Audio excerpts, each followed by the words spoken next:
E aí pessoal, tudo bem com vocês? Sejam bem-vindos a mais um vídeo aqui do canal. Eu sou o Riba e, como vocês viram no título e também na thumbnail desse vídeo, hoje nós não vamos falar de quadrinhos, nem de mangás e nem de livros. Nós vamos conversar sobre cinema, especificamente sobre esse filme aqui, ó, Zack Snyder's Justice League, o assunto que mais se fala no espaço da internet sideral. Vamos falar um pouquinho, vamos conversar um pouquinho sobre ele, bater um papo? Bora então pro vídeo. Se fosse definir a sinopse desse filme, seria uma coisa bem simples.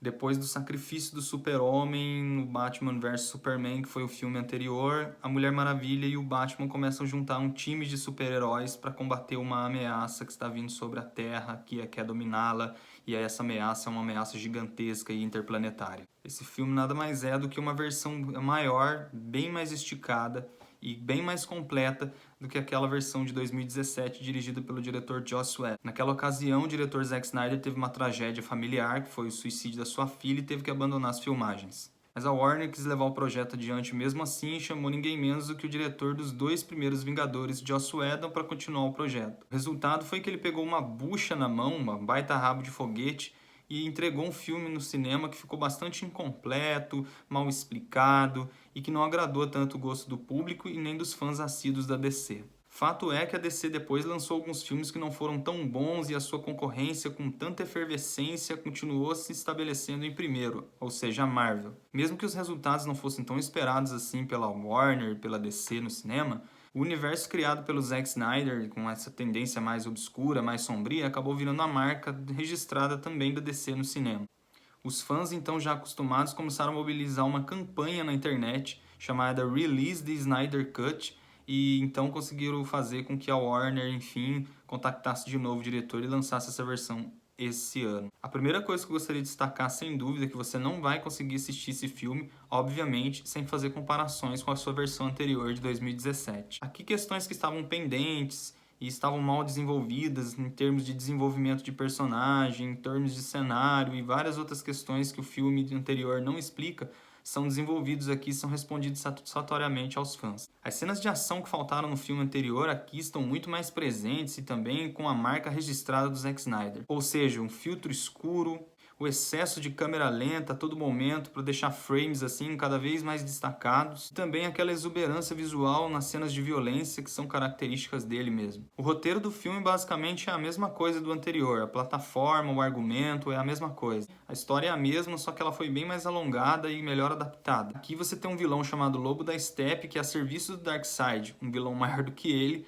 invade a Terra atrás de 3 caixas maternas que estão espalhadas no reino da Atlântida, no fundo do mar, do Aquaman, na ilha das Amazonas e entre os humanos. As caixas maternas, enfim, se unidas, trazem Darkseid de volta para a Terra para ele se vingar da batalha que ele perdeu para os heróis da Terra num passado um pouco distante. O grande tronco central dessa história é justamente essa, os heróis evitando com que as caixas cheguem ao poder de Darkseid ou do Lobo da Steppe, para enfim fazer com que os vilões concretizem seus objetivos. As cenas individuais de cada herói e o desenvolvimento deles são o maior destaque dessa versão. Gostei bastante da Mulher Maravilha, que está bem melhor desenvolvida aqui, e para mim ele é a melhor personagem do filme. Aquela cena famosa do ato terrorista, que é bem melhor desenvolvida, a introdução da Mulher Maravilha no filme, ela está mostrando toda a sua força, todo o seu poder e mostrando realmente para que ela veio nesse universo. Nunca eu acho que uma atriz caiu tão bem no papel da Mulher Maravilha como a Gal Gadot, e aqui ela mostra muito bem isso, tá maravilhosa. O personagem do Ray Fisher também, o Cyborg, tem um arco dramático com seu pai e fala muito sobre a tragédia familiar que ele teve,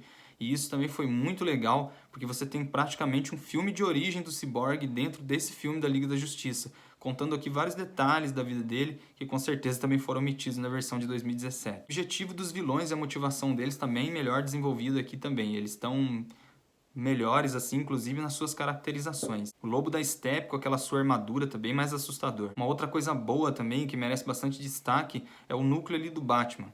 A participação dele tá muito legal, tanto do Alfred quanto do Jake Simmons fazendo o papel do comissário Gordon. As 4 horas de entretenimento desse filme são muito boas e é um presente para os fãs que tanto quiseram essa versão. Na minha opinião, as cenas de violência, as sequências de ação grandiosas e magistrais criadas pelo Zack Snyder, fazem parte sim da narrativa, fazem parte do desenvolvimento do filme, e isso é comum, legal em filmes de super-herói, e acho que funciona, dá certo, é uma pegada super legal. É claro que o filme tem problemas pontuais e aqui vão alguns deles. O Zack Snyder continua insistindo aqui em exibir o Flash, por exemplo, como um personagem bobo, caricato e alívio cômico, e realmente o Flash tem umas pegadas assim quando você vai para os quadrinhos e para as animações tradicionais da DC, mas o Flash não é só isso também. O Flash é simplesmente um dos personagens mais hypados e, digamos assim, um dos mais inteligentes da própria DC Comics, e isso é mostrado aí amplamente no material que eles produziram dentro dos anos. O exagero também em câmera lenta é algo que está sendo bastante recorrente aí na reclamação do público.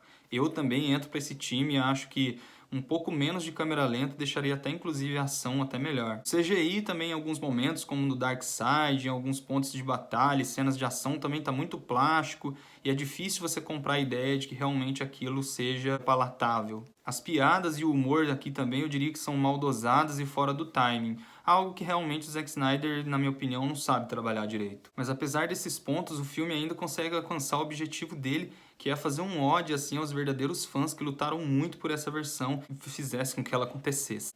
Não só a Warner está ganhando dinheiro com isso, com o lançamento do HBO+, mas a gente consegue perceber que a Warner também prestou um baita de um tributo aos fãs que realmente entenderam que o trabalho do Snyder é a cara da DC nos cinemas. Algo que é bem complicado, porque a estética do Snyder, bastante sombria, não combina com alguns personagens da DC, como por exemplo é o próprio Super-Homem, a Mulher Maravilha e o Flash, que eu já citei, que são personagens coloridos, alegres e trazem uma mensagem de esperança e de superação, e não tem nada a ver com aquela trevosidade, aquela coisa rústica, suja e sombria que é o universo do Batman. Isso dá muito certo dentro do nicho do Batman e foi lá já, ficou lá para trás na trilogia do Nolan. Se você trazer isso para todo o universo e achar que isso vai dar certo para todos os personagens, eu acho, na minha opinião, é não conhecer os seus próprios personagens. Eu acho que, inclusive, esse foi o maior erro da DC no cinema, por isso que não deu certo, ficou essa bagunça que é hoje em dia. É uma bagunça que, inclusive, de certa maneira, tem algum certo tipo de senso de ordem nesse caos, porque os fãs acabaram acostumando com isso e acabou virando a identidade da DC no cinema também. Mais contraditório que isso seja, os ambientes aqui a gente já está acostumado.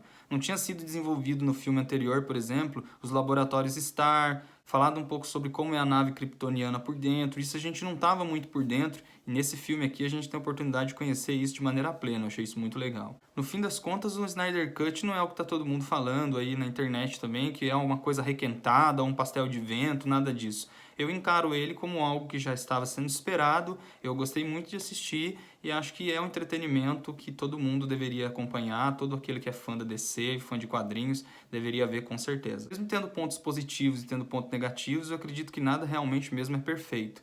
E esse filme faz jus a essa regra. Eu acredito que ele tenha coisas mais boas do que ruins, porque na verdade ele só veio acontecer por causa de 3 motivos. O primeiro, com certeza, foi o interesse comercial da Warner e da HBO Max. O segundo foi, sem dúvida nenhuma, prestar um tributo aos fãs da DC no cinema e aos que fizeram a campanha Release the Snyder Cut na internet. O terceiro, com certeza, e também o Zack Snyder abre o filme falando disso, é falar sobre a importância das relações familiares. No final, cada um dos personagens do filme principais tem os seus arcos finalizados com uma mensagem de importância da família. Isso é muito bom num mundo onde a gente precisa realmente se apegar à nossa família, porque isso é a única coisa que a gente consegue conservar no mundo. Laços familiares que são duradouros, instáveis, porque no final das contas a gente só tem eles mesmo. E no fim das contas também é uma grande homenagem ao Zack Snyder, que tragicamente perdeu sua filha no momento em que ele estava filmando a Liga da Justiça em 2017, ele teve que abandonar o projeto.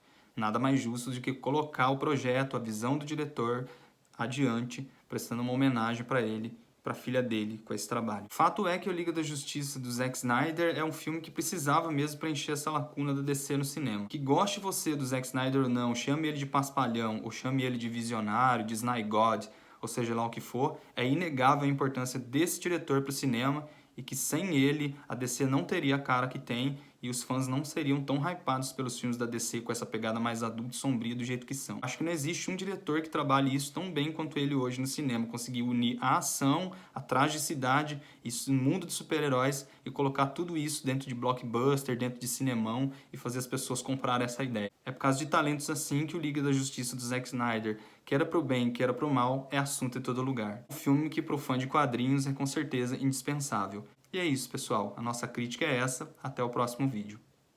Tchau!